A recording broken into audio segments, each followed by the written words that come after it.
The city of Chicago has impounded a migrant bus for the first time. The city council passing a measure today to start impounding buses. Mayor Brandon Johnson's administration has reportedly begun filing lawsuits over what it describes as rogue buses transporting migrants. In a city known for welcoming all, the situation in Chicago takes a dramatic turn. Buses filled with migrants are arriving left, right, and center, but the city isn't having it any longer. Mayor Brandon Johnson has begun suing the bus companies responsible for dumping off the migrants in more than 55 lawsuits. They have even started impounding migrant buses and closing shelters. Tribune reports that 55 lawsuits have been filed since new rules were implemented last month regulating when and where buses can arrive. This bold step challenges the Windy City's promise of shelter. With laws that guarantee shelter for those in need, the city faces a real test, managing this surge without turning its back on its citizens, and crucially, their safety. It's a moment that asks, what happens when the Windy City meets a migrant nightmare? Stick around as we delve deeper into Chicago's migrant chaos. Stopping the arrival. State leaders say they've been told to expect up to 25 buses of migrants each day. Chicago's migrant crisis has become an out-of-control situation that has spiraled into massive chaos. The government is now taking drastic and daring steps to regain control, trying to stop and block more migrants from entering the city and taking up its resources. The first of these measures saw the city impounding migrant buses and demanding permits from the bus companies. The mayor telling us tonight that multiple buses could be impounded. But this hasn't stopped the arrival. The drivers just drop them off in the suburbs instead, outside of the designated drop-off zones. Migrant buses coming from Texas are now stopping in the suburbs. This way they can avoid the cops and the expensive fines. This challenging step has made the city angry, and the mayor's office has now initiated legal actions against bus operators. Putting these companies on notice that this blatant disregard of the city regulations will not be tolerated. To date, the city has filed more than 55 lawsuits targeting these operators for their role in exacerbating the crisis by not following stipulated guidelines on migrant drop-offs. Thirdly, the city has begun closing its many migrant shelters. The city of Chicago has closed 4 temporary migrant shelters. Another migrant shelter in Chicago closes its doors. This challenges the safety of the citizens, as the migrants are now flooding the streets, creating chaos and committing more crimes than ever. Keep watching as we delve into terrifying migrant crimes and even their commitment to local gangs in just a moment. New numbers in today on how much Chicago has spent on the migrant crisis. In total, nearly $300 million has been spent since October 2022.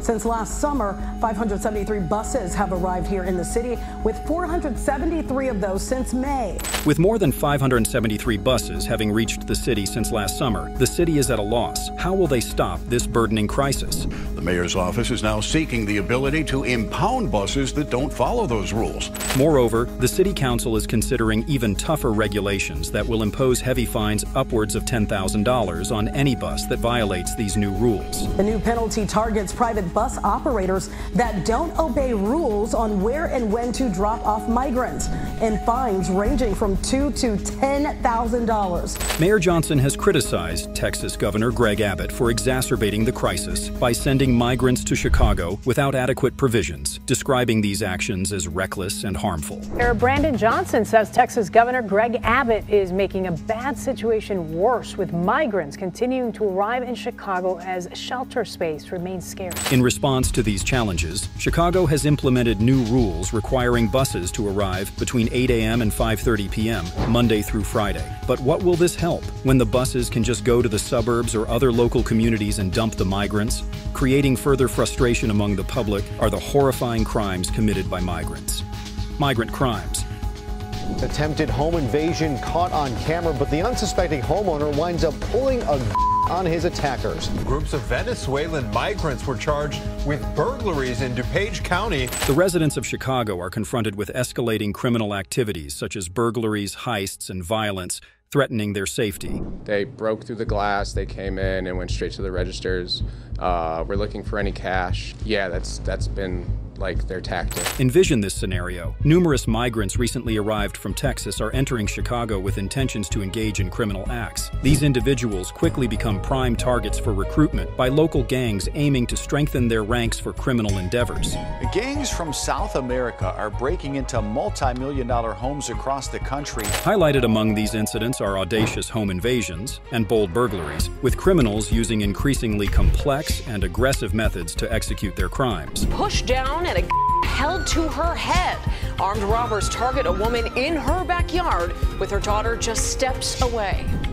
Terrifying surveillance video shows a masked intruder with a run up to this mid-city man about to walk in his front door. Stay tuned as we delve further into the criminal activities and gang involvement of migrants shortly. Chicago is currently facing a significant rise in burglary incidents. Now to an armed robbery in Chicago and a manager held at gunpoint. The suspect's responsible for holding up a dozen more people. This surge in criminal activity is not merely a collection of isolated events. Rather, it has formed a worrying pattern that continues to become more intricate every day. At least 5 people involved, including one person smashing the window while another jumps inside to steal the cash drawer.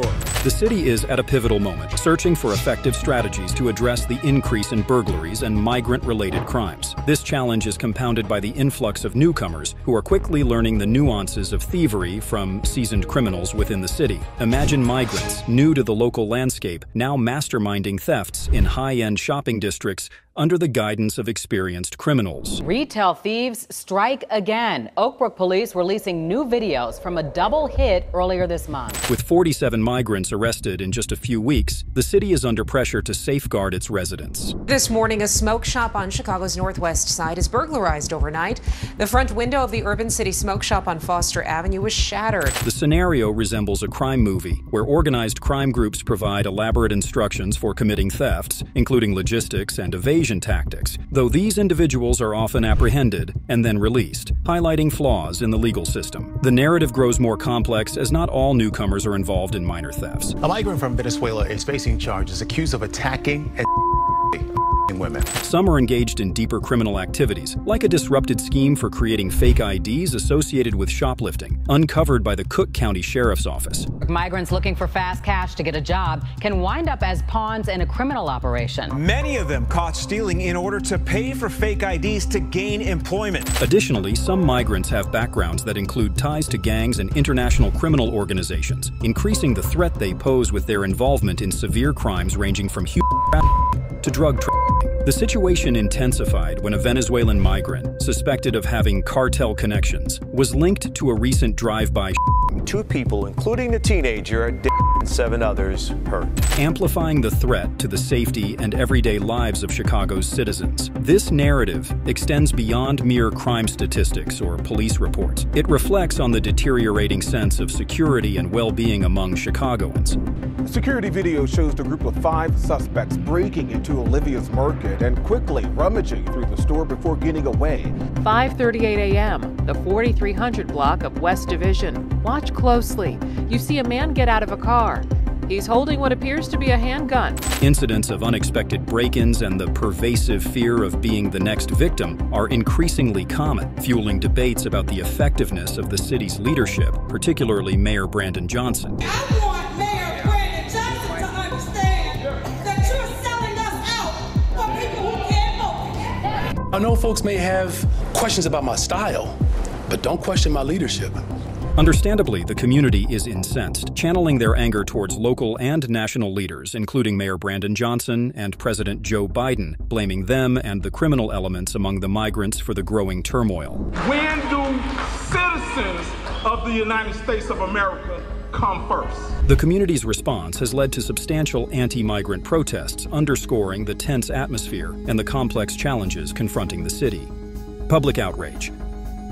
Our people that we selected to help us out are selling us out, and they just got office. We say no. We say no. Tensions are running high in Chicago, and the source of the unrest is clear. Residents are voicing strong objections, directing their ire at Mayor Brandon Johnson and the Biden administration. The core of their dissatisfaction stems from what they perceive as preferential treatment for migrants, specifically the allocation of funds they believe should support essential public services for the city's residents instead. These South and West Side homeowners are angry.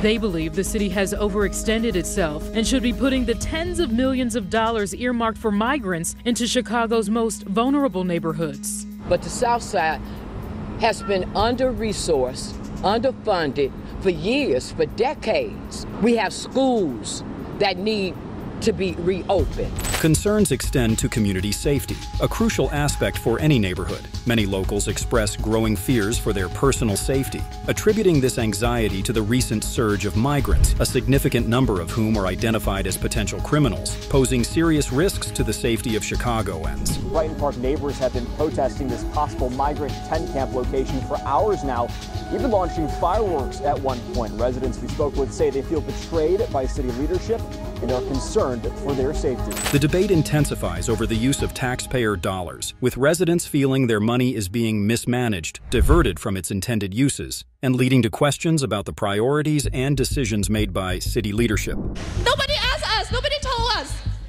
We have more than few thousand people who signed a signature here who said no.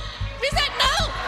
Educational institutions have become a focal point of contention. The use of schools as temporary housing for migrants has sparked widespread outrage, as many argue that schools should be dedicated to educating children, not doubling as shelters. Move over, kids. Migrants are taking over your neighborhood football field in Chicago in favor of a new shelter for illegal immigrants, and residents are outraged.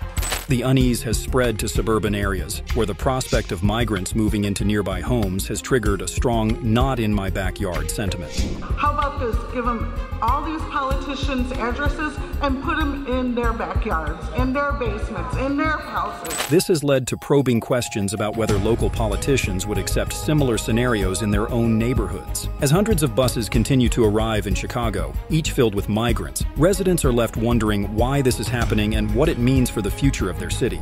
From Roseland to Brighton Park, residents are not backing down in the battle over migrant encampments in their neighborhoods. That's the simple solution is no, turn the buses around. Influx of migrants. Imagine hundreds of buses, each packed to the brim, rolling into Chicago. This isn't a plot from a blockbuster film. It's a real scenario unfolding right now. Chicago has become the epicenter of a significant migrant surge that's drawing nationwide focus. 9 more buses carrying people arrived in Chicago today. That is the most in one day ever. There are already over 2,000 migrants here that are unhoused, not including new arrivals. Who are these newcomers? They are predominantly men, a fact that is stirring both curiosity and concern. More alarmingly, a notable fraction of these individuals have been identified as criminals, which is casting a dark cloud over the influx and stoking vigorous public discourse. 7 buses of migrants will arrive in Chicago today. This follows the at least 7 coach buses full of migrants that arrived in Chicago yesterday. In fact, just a few minutes ago, another coach bus full of migrants pulled up right beside us. You may wonder, why Chicago? The city's designation as a sanctuary city acts as a beacon, attracting migrants with promises of protection and support. However, this welcoming stance has its detractors. As the population of newcomers grows, so does the chorus of critics questioning the strain on local resources, community safety, and overall well-being. Texas Governor Abbott, the architect of the contentious decision to dispatch these buses, claims it's a direct challenge to federal immigration policies. Joe Biden is not doing his job. Joe Biden is responsible for the largest amount of illegal immigration in the history of the United States, and there are deadly consequences because of that. There's only one reason why this is happening, and that's because Joe Biden has eliminated all of the 4 policies that Donald Trump put in place that led to the lowest illegal border crossings in 40 years. Regardless of the political undertones, the tangible effects are clear. Chicago faces an unparalleled challenge that is straining its infrastructure, testing the patience of its residents, and pushing the limits of its resolve. With the increasing burden on housing, public services, and safety, some residents are contemplating leaving, driven out by the escalating pressures. Chicago's pouring millions of dollars into dealing with the migrant crisis, but where's the money being spent? This moment is a turning point for Chicago as it contends with the complexities of maintaining its sanctuary status amid intense migration debates. As the buses continue to arrive, Chicago stands at a crucial juncture. What will be its next move? And what implications will this have for the future of a city renowned for its diversity and resilience? Stick around as we delve deeper into the ongoing migrant surge that is transforming Chicago. Housing challenges. Multiple measles cases reported at a migrant shelter here. All eyes are on a migrant shelter in Pilsen, where the city has confirmed a second case of measles. Chicago, a city already bustling and densely populated, is now grappling with an unprecedented housing crisis. The driving force behind this? A relentless influx of migrants, each seeking a place to call home in the Windy City. However, the reality is stark. There simply isn't enough housing available. Accommodating these newcomers has turned into an insurmountable challenge. The mayor's office confirming tonight that the type of giant framed tents that are currently being used to house migrants in New York City are similar to what Chicago was looking to do to ease the migrant housing crisis here. The costs are skyrocketing, the logistics are becoming increasingly complex, and the impact is visible on the city streets for all to see. Migrants bussed and dropped off at urban centers, and in Chicago now spilling onto city streets. A disturbing sight is becoming all too common. Migrants huddled under meager plastic tents, forced to endure the harsh weather. Right now, 2,300 migrants are living at police departments and airports in that city. Police stations, never intended to serve as housing, are now overwhelmed, serving as makeshift shelters. Moreover, even schools, traditionally sanctuaries of learning, are being converted into emergency accommodations, sparking intense debates over the city's priorities and the future of its educational system. Perhaps the most telling signs of this crisis are the tent encampments that have taken over sidewalks and parks. These are not just shelters made of canvas and poles. They symbolize a city at its breaking point. For local residents, these encampments are constant reminders of escalating safety concerns and a diminishing quality of life. Facing these dire circumstances, the critical question emerges: how will Chicago address this housing dilemma? Chicago's mayor has a solution, but it's highly controversial. He inked a new $29 million deal with a private security firm to build winterized tent camps. With every available space occupied and shelters operating beyond capacity, the city is in dire need of solutions amidst growing desperation. As Chicago confronts this severe housing shortage, the nation watches intently. Will the Windy City manage to navigate through this storm? Time will tell, but one thing is clear: the path ahead is laden with obstacles. Government response. Amidst a city teetering on the brink, the focus intensifies on the leaders at the helm, Mayor Brandon Johnson and the Biden administration. As Chicago faces a significant migrant surge, the government's handling of the situation is under sharp scrutiny, and opinions are as diverse as the city's renowned pizza toppings. Mayor Johnson is at the forefront. These are asylum seekers. These are not illegal people. The moment they step on American soil, they are now officially protected by international law. The mayor's doubling down on the importance of helping the asylum seekers. His strategies being closely examined, critiqued, and debated amidst escalating pressures. Critics contend that his actions have been too slow and overly permissive, possibly even misdirected. On the flip side, supporters argue that he is a leader striving to merge compassion with pragmatism in a nearly impossible predicament. Then there's the Biden administration, embroiled in a national controversy over immigration policy and its repercussions for cities like Chicago.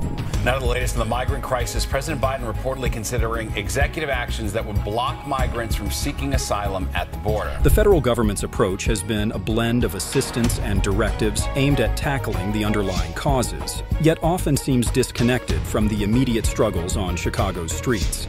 President Biden traveling to Brownsville, Texas, urging Republicans to reconsider that bipartisan Senate border bill killed by Republicans in the House at the urging of Donald Trump. Adding to the political theater is Governor Abbott of Texas, whose decision to dispatch migrants to sanctuary cities like Chicago has intensified the challenges, forcing both local and national leaders to directly address the fallout. With this complex scenario unfolding, the pressing question remains: how can this crisis be resolved? Should the borders be tightened? Should there be an increase in support? The potential solutions are as intricate as the dilemma itself, sparking a myriad of debates and discussions. As Chicago steers through these stormy seas, the efficacy of the government's strategies is critically observed. We begin tonight with those dueling visits to the southern border. President Biden and Donald Trump both there late today, just demonstrating how significant this issue is with the presidential election this November. Will their approaches bring the much-needed relief, or will the city continue to struggle under the growing strain? This narrative is still unfolding, and as the government formulates its strategies, the world watches and waits. Will the Windy City navigate through this tempest, or will the challenges prove overwhelming? Time will unfold the story, but one thing is clear: the decisions made now will profoundly impact Chicago's future.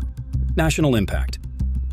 As Chicago contends with its migrant surge, the repercussions are resonating well beyond its borders, shining a light on a national issue that is sparking discussions from coast to coast. From the vibrant avenues of New York City to the remotest parts of the United States, the depth of this crisis is profound, prompting serious questions about policy, human decency, and the foundational principles of American society. New York City is facing a scenario similar to Chicago's, with its shelters brimming, resources being stretched thin, and vigorous debates that echo the challenges of the Windy City, underscoring a shared national predicament that is now at the forefront of public discourse.